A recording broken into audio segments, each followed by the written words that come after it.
How are we doing, everybody? Hola, Welcome to another episode of Getting Jiggy With It. I'm Will. I'm Adri. And today, what are we doing? We are doing the best beginner games. Best beginner games that would be good for Christmas. Christmas presents or holiday gifts. I guess necessarily not Christmas, because it could be Hanukkah gifts. It could be New Year's gifts. The seasonal? What is it Kwanzaa. called? Seasonal. Holiday season. Holiday season. Holiday season. I don't know. Gifts, presents, things to give other people. So these are some beginner games that we have played basically this year, because we've just started the hobby this year, that we feel would be really good introductory games that we could introduce to our families, which we've introduced a lot of these to our families. And we feel that they're a good entry point based on just different mechanics, right? So the first mechanic we're going to go over is a versus mechanic. So basically a game where it's you against other players. And Audrey has that on her side. And that is Disney Villainous. And we think this is a great beginner game because, well, the theme is really appealing first. For most people. Disney's very appealing. For most people, right? It is for different ages. I mean, for kids it's super fun, but also for adults it's very fun. So for a family present, it is really, really nice. In this one, each player gets different characters, so that is also nice because they can get to pick their favorite. And it is a villainous, of course, and it is a villain. So, a Disney villain, yeah.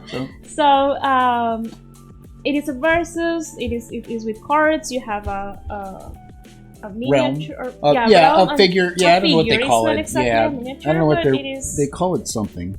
It is a nice representation of the character. Oh, sculpted mover is the technical term. They are very nice looking too, and with those you get on your realm and you can take different actions. Every turn a different one. You have some cards that will give you the option to not attack, but attack or prevent the other player to get what they need. Each character has an objective, so you can fate to have them get behind on the game, and basically bad things happen. Yeah, bad things happening. So it is fun. It is really good. It is not difficult to learn. Obviously, there are some characters that might be more difficult than others, or that is my perception. Prince John is like easy. He just has to get lots of power, lots of money, basically. Whereas Ursula, on the other hand, has to like unlock things and move things and trap things and do contracts and just lots of extra mechanics. So, but it is light. Again, the Disney theme helps a lot. It's not the lightest Disney game out there, but it's also nice in a versus way where you're not like, it's not one versus, right? The more people there are, the more targets, the more things you can go after. It would have that same king-making problem where, like, once somebody becomes the king, they're the highest one, they're basically in the lead, everybody might try to target them. But the game does try to inhibit that by, it's got like a little token that whoever got faded can't be faded again until somebody else gets faded, right? So you can kind of stop that. It does work pretty good at 2 players. Two-player game, it's saying basically about 40 minutes. On a 6-player game, it's saying close to 120 minutes. So the more players you add, the longer it's going to take. We've also found, even for us, a 2-player at 40 minutes, that's if you get what you need. Right? Some of the characters are a little bit more difficult, and you have to get that specific card, and you have to find it. And if you don't find it, it could keep going. And also, when I go after you, you go after me. I stop you, you stop me. That back and forth sometimes just makes the game go on and on. So that would be the only downfall. It might be one of the reasons why it might be better at slightly higher player counts, maybe 3 or 4. But it is, as Audrey mentioned, very simple, easy to pick up the mechanics. It's difficult in terms of learning the mechanics because each character plays different. So it's kind of hard if you're going to be the one teaching, you'll need to learn all the characters, right? And if that's too much, you might want to pick up one of the smaller expansions. That's another benefit of this one, is each of its little expansions are really standalones. You can buy one of the smaller boxes and get 3 villains. And that's a 3-player game. You can play up to 3 players, learn those 3 characters, see if you like the game. It's a lot cheaper, right? Rather than buying a full game with, what do we got here? Six villains in this one. But yeah, this is our recommended if you're trying to get into a hobby versus game, is Disney Villains. And it is readily available, Target, Walmart. We always have a link down below to Amazon, which is an affiliate link. But it's very, very readily available, very easy to access, and is on our list. Now, this is not in any particular order. This is just based on mechanic, and however we have the boxes stacked up beside us. It's not like, oh, that's number 10. It's just that was the first game on her stack. Yep. So I'm gonna say number. No numbers. No numbers. All right. So the next one on the list is a set collection game. Again, another one that is very easily accessible and is more beginner. So that is Trails. Now, Trails is the little brother or sister to Parks. And it's a set collection in that you are trying to, it's kind of set collection resource management. You're trying to go through the park, through the trails, picking up your resources. So when you get to the end, you can pick up some type of tile, right? Some type of badge. So you're trying to collect these different badges because the combination of these badges is going to cause you to get more points. The other reason I call it set collection is because there are cards which are basically photographs, and on those photographs there's birds, and so same thing, you want to collect those birds so you can get all the points from that as well in collecting that. So it's not set collection in the general sense. Like normal set collection is you're trying to get like 1, 2, 3, 4, 5, 6, numbers in a row, kind of like a I'm trying to think of the word. Oh, it left my brain. A trick taking game is a set collection. I see this as different. It's very light, very easy to pick up. The rules aren't too terribly difficult. Ages 10 and up, 20 to 40 minutes, 2 to 4 players. We took it to my sisters. What was it? It was me, you, my sister, and Jaden, right? So the 4 of us, they picked it up pretty quickly. It did take one back and forth on the trail. Yeah, and it is beautiful. Beautiful, it has really beautiful. The art's done very well. It's it's in conjunction with 59 Parks and Henry Auburn, or Henry Auburn's the designer, I think. 59 Parks is the artist company that made all the work. It's the same art that you see in Parks. And again, this is just a little bit lighter version. We haven't gotten Parks yet. I definitely want to get Parks so we can compare the two. But I think this is a good entry game to get people into the hobby place, right? To get them into the hobby market. And places like Target and Walmart and all them carrying it now. Well, not Walmart. I don't know if Walmart. I know Target's got it because I think it's exclusive at Target. Carrying these types of games does make it easier to introduce people to these types of games instead of the run-of-the-mill Life or Trouble or Monopoly and stuff like that. Nothing wrong with those games. They're classics. And maybe we'll have either we play all the classics, we'll play them all on the channel. If our members, I think that'll be a poll for our membership. We'll have our members vote if they want Audrey to play all of the classics. Chutes and Ladders, Candyland, Life, Clue. She'll play all the classics. I don't know all of them. I know, that's why you have to play them all. I know Parcheesi. Parcheesi, yes. And I know some ladders, but Chutes I don't know and if it is maybe named a little bit different. Like you can go up, and then if you land on a slide, you come all the way back down. Yes. Yeah, Chutes and Ladders. So probably a different name in Colombia. But that is our set collection game, Trails. And your next one is. The next one in there for a deck builder game. This deck building game. Blink. And this game is really nice also for families. Also, I mean, I think anybody could be interested in this as well. It looks like to me, it looked at first that it was difficult. I don't know why. And it has and unappealing because of the D&D type theme, me, Dungeons and Dragons. Because I am very girly and I like cute things. But I love this game because there is a lot to do, but actually, starting from the building the deck is not hard at all. It is nice. It is like easy and something exciting to do. And at the same time, you have your meeples that you move around and you collect the pieces that you need to add points. So this is one of those that could take longer, but you still enjoy every single moment. So it's not hard, even though there are many things to do. Although there are some stages, I would say, the steps when you need to pick the clanks from the bag, but it's not hard. So I think it is also something that will be a good training for other games later. Yeah. So that's and this is one of our first deck building games because it was recommended as a good first deck building game, because it's not as reliant on perfect turns. So a lot of other deck building games, you're battling, you're fighting. We've played Power Rangers on the channel. We've got Transformers and G.I. Joe coming. We played, what was the Crown, Heart of Crown? But we played a couple deck building games. And a lot of your other deck building games, you're building and buying your things and your cards for your deck, but you're more interacting against something. And if you don't make that perfect turn, you don't get the right cards, you can lose the whole game. This is more of a push your luck. You're building a deck of cards, but it's to help you move further.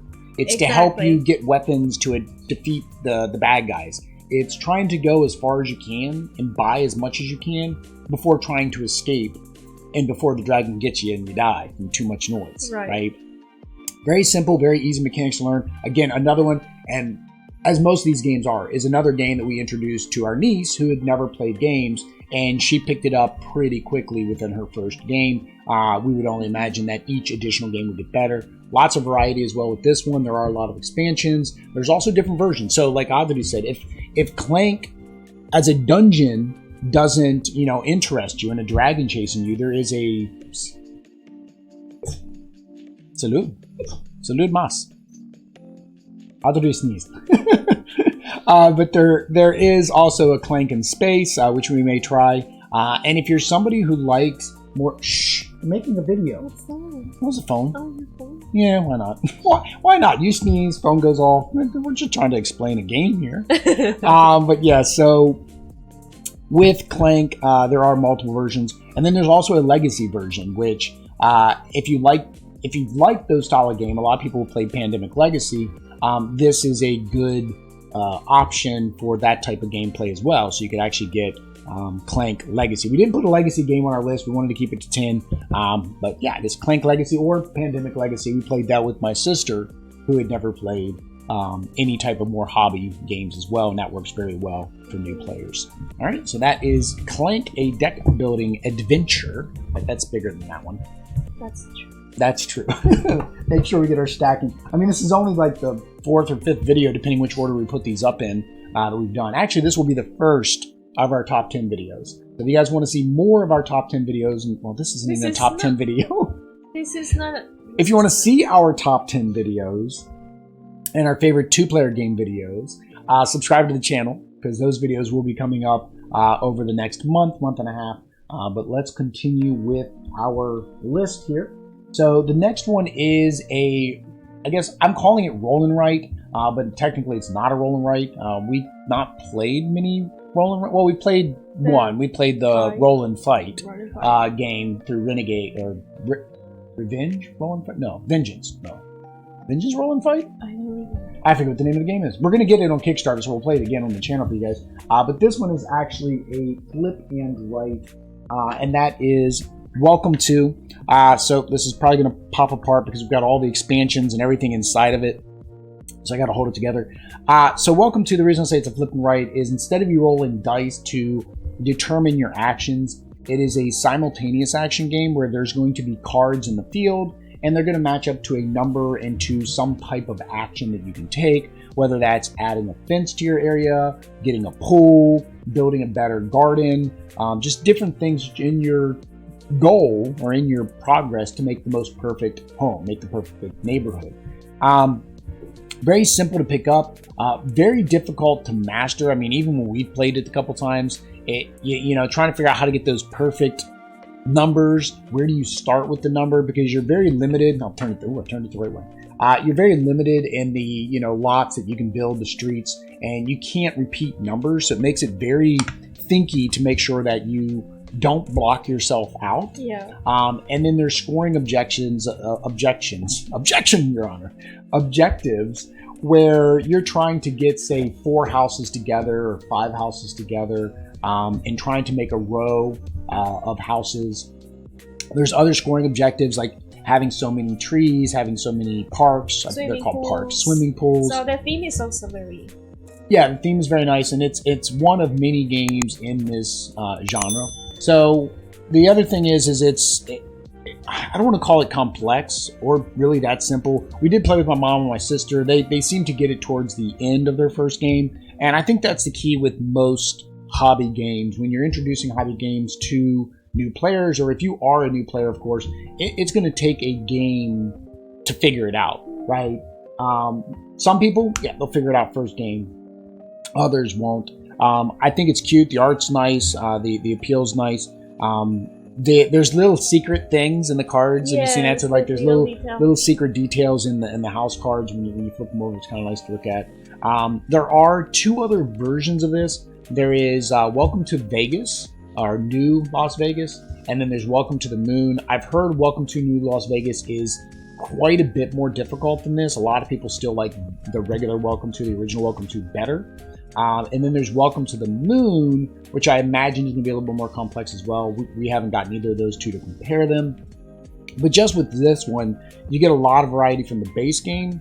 But then you also have additional themed expansions like Halloween and Christmas and summer and Easter. So it adds a lot of, even if it's a game that you can't pull out all the time, it's like, hey, I've got these theme things. Great time, get together with family.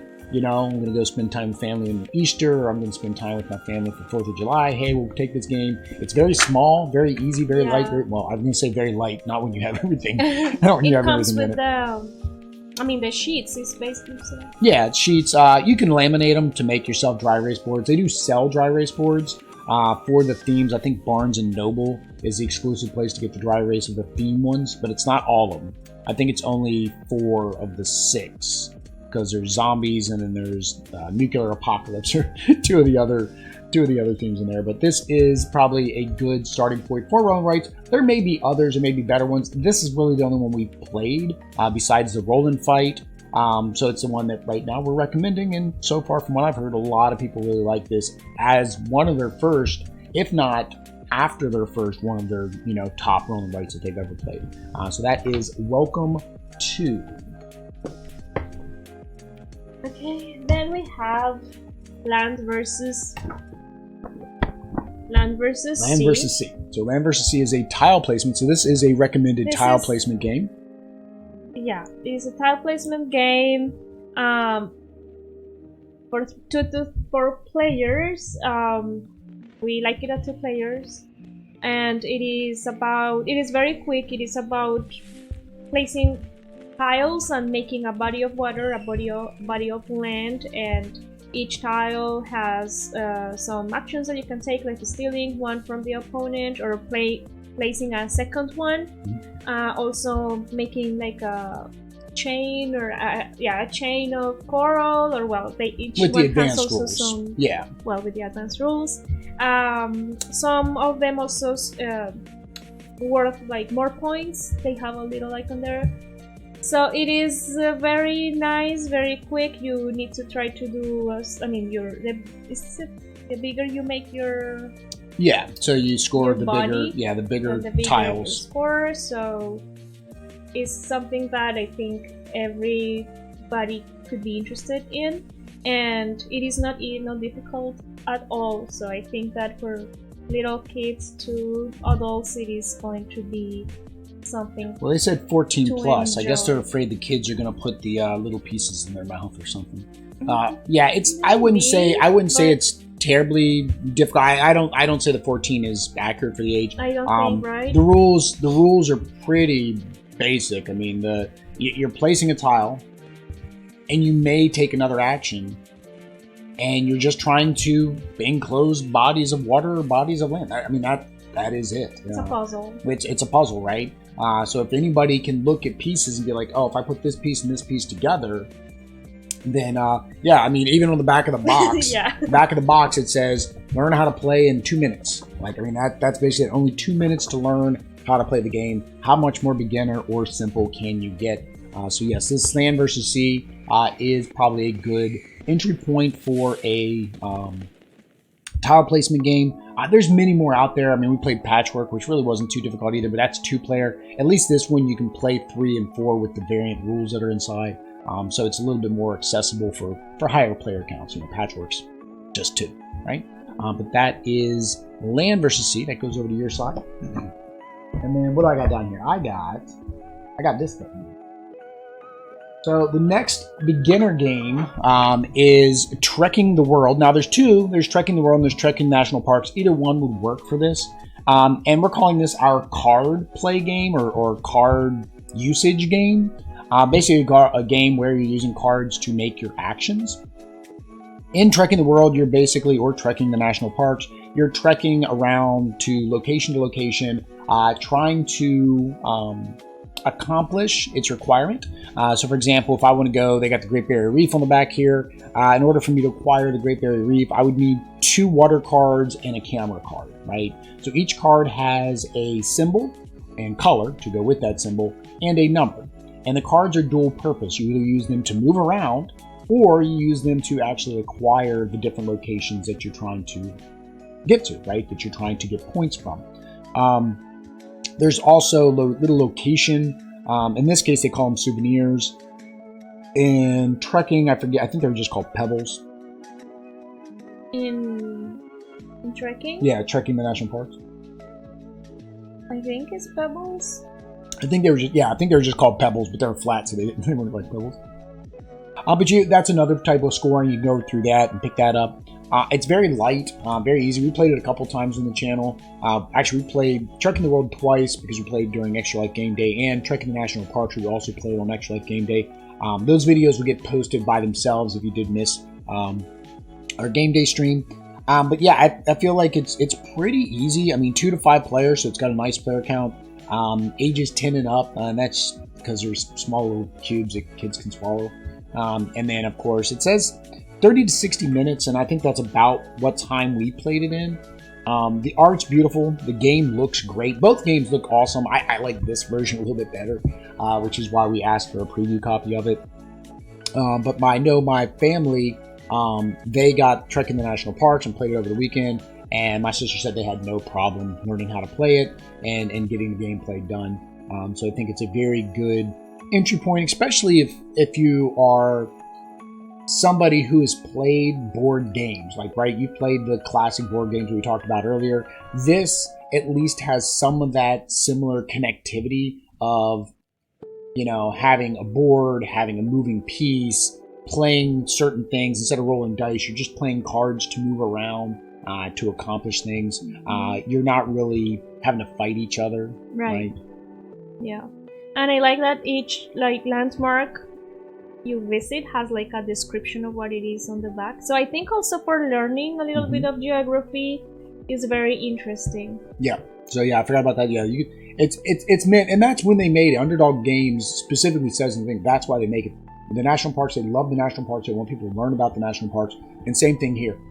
They want people to learn while they play, right? Games have become a very big place in homeschooling because there's a lot of critical thinking, strategy. It really gets your brain firing differently than just reading, writing, and arithmetic. Right? But although a lot of the games we have to do reading, writing, and arithmetic. That's true. But in a fun way. But in a fun way. So that is our card play. I was going to say card placement, but like card game. It's not a card game. Card usage. Card usage game, yeah. Is Trekking the National Parks or Trekking the World. All right. So the next one is a big boy. It's a big boy. The Isle of Cats. So this is a polyomino. So I would say as a good entry polyomino game. It is, I mean, the theme is really cute and nice. It's about cats, and the idea is to place them in a way that they help you complete your challenges. So basically they have different colors and you need to put them together in the cats of the same color, and try to cover as much as you can on the board, right? That's the family version. Yeah, and that's what I was going to say. There's different versions. There's the family mode, and then there's like the normal regular mode, and that's why we say this is a good beginner entry game, because I've not seen many games that come with a family mode, like an introductory mode, so you can get the basic mechanics. Because in the introductory mode, you're just placing the tiles and trying to complete your challenges. That's it. But the actual game is very deep, right? So you get somebody this, they start playing this as like an introductory, and then when they're ready to move on to more mechanics, you can slowly add those extra mechanics. It's very similar to a lot of legacy games. That's why I think legacy games were very popular, is because people could get into them at a very low level, and then little bits of new rules, little bits of new information gets added to the game. So this definitely has that. Theme is really nice, appeals to a lot of people. The colors and the art and everything is very beautiful in it. And we played it also with your niece and your sister. Yeah. And more than, I think, 2 nieces. I think we can only play this with 4 players because I do not have the expansion. Oh, then it was the 2 nieces. Yeah. There is a expansion that you can buy for it. It's called Latecomers or something like that, which does allow you to play up to 6 players. We debated whether or not we were going to get it, but we knew we were taking this for Thanksgiving, so we didn't pick it up. There is an expansion that's coming out, which adds more variability. It's don't forget the kittens and beasts. So the kittens are very tiny, and they're going to count as like ones, and that's one of the hard things, is filling up the ones on the board, because you lose points if like your rooms aren't filled up. And then the beasts are going to add some other variable mechanics as well. I can't remember exactly what the beasts do, but same thing, you can rescue the beasts. There's solo mode. Yes, there's a solo mode, but we don't usually play games solo. No, I didn't remember that this one had a solo mode. Yeah, so it's 60 to 90 minutes, ages 8 and up. So again, this one's definitely, we're talking about beginner, and like I think this is the lowest age range. Most of these have been about 10 and up, 14, depending on the small pieces. What's really weird is different ones that have different small pieces are rated differently. I think it's sometimes based on how difficult they are, but I don't think that is accurate all the time. Yeah, I was gonna pull up the BGG difficulty rating on all these, and I've never. Because this one says 8+, and this one has really tiny. Sorry, yeah, it's got small pieces. As well. Yeah, because you got the small boat and the ones. Yeah, the meatballs. The little kitty cats. Yeah, you got the little kitty cat meatballs. But yeah, so for a polyomino game, if you like Tetris, if you like that kind of thing, or whoever you're buying gifts for. Gift-giving time, then Isle of Cats would be a strong suggestion for that person. All right, well, I got 2 more left. What do you got left over there? I have 1. You have 1. All right, so I was just gonna make her stack of games over here. It's getting heavier. So what do I got here? I got this one. So for a family-friendly game, we have Marvel United. And we may be a little bit biased. I'm going to tell you, we may be a little bit biased. But here's the thing. It's got the word Spin Master on it. We always know Spin Master games are usually family-friendly games. And this definitely hits that mark. It says ages 14 and up, but I really don't see why it would be 14 and up. I mean, there is a lot of verbiage on some of the cards, but as long as there's an adult playing, I don't see any reason for that. But in Marvel United, you're basically taking on the role of a superhero. It's chibi, it's cute. How could this not be for kids? And we don't want to say it's a beginner game because it's easy, because it's not, right? If somebody's new to the hobby space, they might have difficulty even beating the bosses in the core game. I think when we first played, we lost to somebody, but I forget who it was. But I think that's because we unintentionally made it more difficult. We were playing two bosses' abilities. But what you're doing is moving around through locations, trying to complete tasks like rescue civilians, take out thugs, and all the while completing those tasks. That way then you can start attacking the boss or the villain, right? Unfortunately, the villain isn't just going to stand there and let you fulfill your challenges. He's going to go out there and try to stop you, doing BAM effects on you, knocking you out.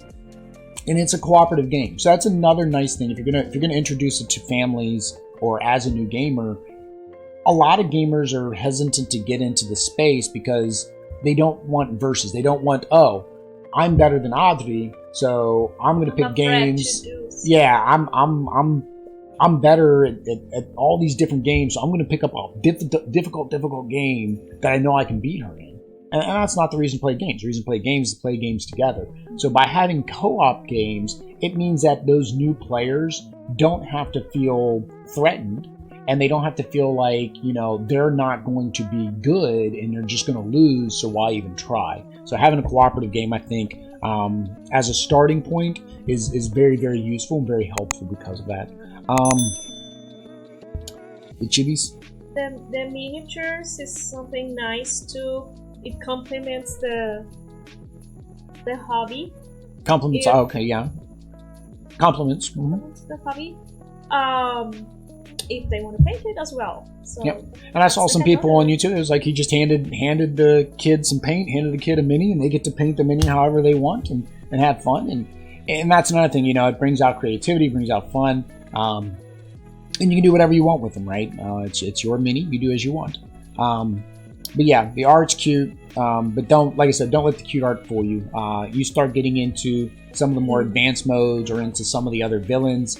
Now, a lot of the other villains are stretch goals. However, the Spider-Verse expansion is available on Amazon. We have a link down below to Amazon for that. And so you can pick up a couple additional villains. The X-Men, I don't know if the X-Men Kickstarter has closed their late pledges or not, but if you at least pledge for the X-Men core box, they'll usually allow you to add on any of the other expansions that you might want. But that really starts driving up the replayability and really starts changing the difficulty to a more hobby style game. But that is our family game recommendation, Marvel United. Here we have Everdell. For a worker placement. For worker placement game is... It's actually kind of two. It's worker placement and tableau building. So you kind of get two in one. Yeah, it has multiple things as well. It is about animals, about seasons, so lots of nature, and is very cute as well. It has a 3D tree. So it is super cute. There are many things in play. The building the tableau, making pairs with those two, playing the abilities, having the workers go collect what you need to complete what you need what you have on your cards. The objectives, the objectives is right. The challenges, objectives. I can't remember what they're called. So it is. I think it needs also go slow and maybe just try to play it once before playing it for real, to learn. But it is very fun because every person is trying to build their own thing, and each animal set needs to be placed in a location in the landscape or in the meadow, so they can collect the little components, which are also really cute. And it's played over a couple seasons. It's very different. And even the box says it's for casual and hobby gamers alike. 1 to 4 players, ages 10 and up. Duration 40 to 80 minutes. I've heard some people with some horror stories though. I've heard people that said that the game go on for 3 or 4 hours. I'm like, wow, how does the game go on for 4 hours? It's only 4 seasons. Now there are a bunch of expansions as well, so you can keep adding to it and keep upgrading, keep going. The theme is very appealing to a lot of people. The art is very attractive. This alone, they made puzzles of this because of how beautiful this art is. People want the art.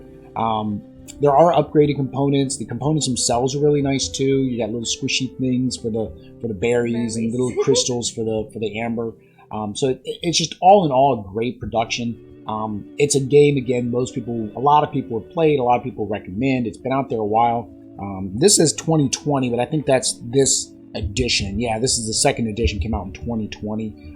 They just did the complete collection, which of course we back.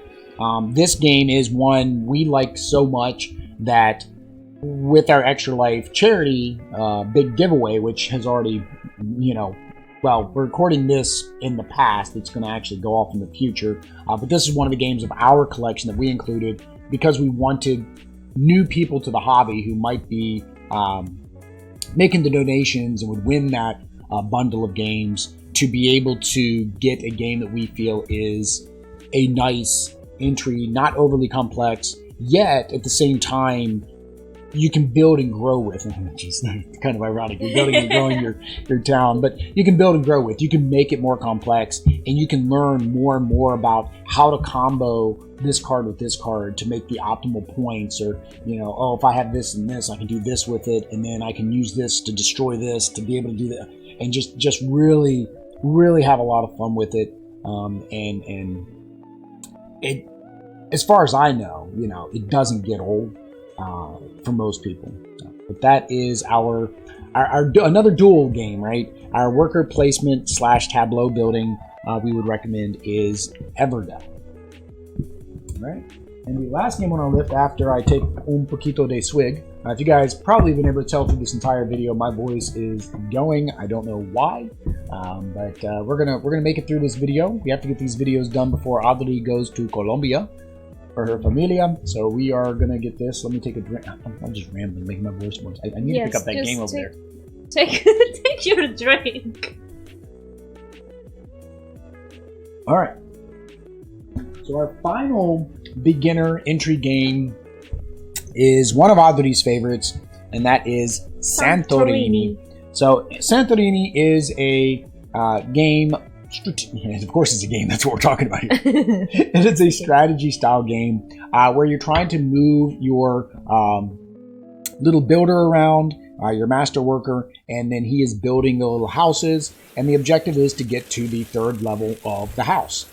Your opponent can try to stop you, of course, by placing caps on it and getting in your way. Now, it's simple in its original core. They even call it simple mode, I think. And then they have advanced mode.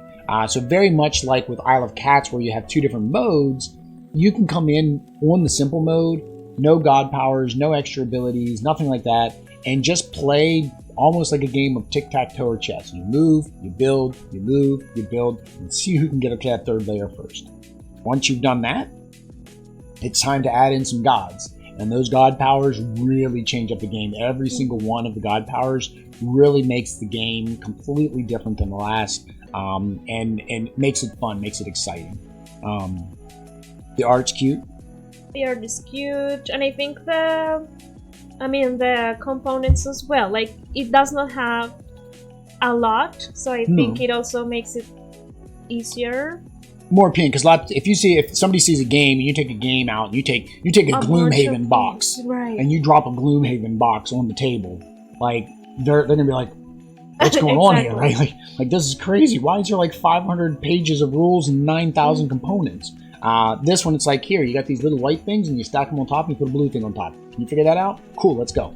Right? Exactly. So that is very friendly as well. And yeah, the fact that you can make it more challenging every time using the cards is great, because again, you have basic mode, and then once you figure that out, you can go and do more to make it.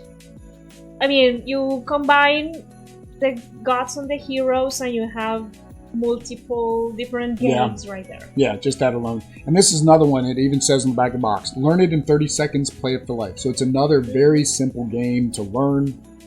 But again, mastering is the hard part. And that's the key, right? If you're going to get into the hobby, or if you're going to try to introduce somebody to the hobby, and maybe you've been in the hobby too long, right? And your perception of an easy game versus a hard game may be a little bit skewed now. And that's why we're making this video this year. So I don't know if next year, I don't know. We may not be as easy to be able to do this, but this year being our first year, it's very easy for us to pick up which games are easy for us to figure out and play. So these are the games that we recommend if you are trying to introduce a friend or a family member into the hobby market, or maybe you yourself are just getting into the hobby market and you're trying to find some good gifts for yourself. Yeah, Games why not? to tell friends and family, hey, you know what? I'd like to have a copy of Santorini. I think it'd be a fun game, and you should come over and play it sometime for game night. Right? Yes. Because maybe they don't play games, and now it's a 2-for-1. You get a game that you wanted, that you think would be easy because you just started, and you get your friend in here, and now they get to play with it Right. too. But there we go, guys. This is our top. It's not top. I keep saying top. This is our recommended list of games for new hobby gamers to give out as gifts because it's holiday season, and YouTube likes it when you make videos about the holiday season, even if it has nothing to do with the holiday season. You could actually watch this video later when it isn't the holiday season. But I digress and should take a breath.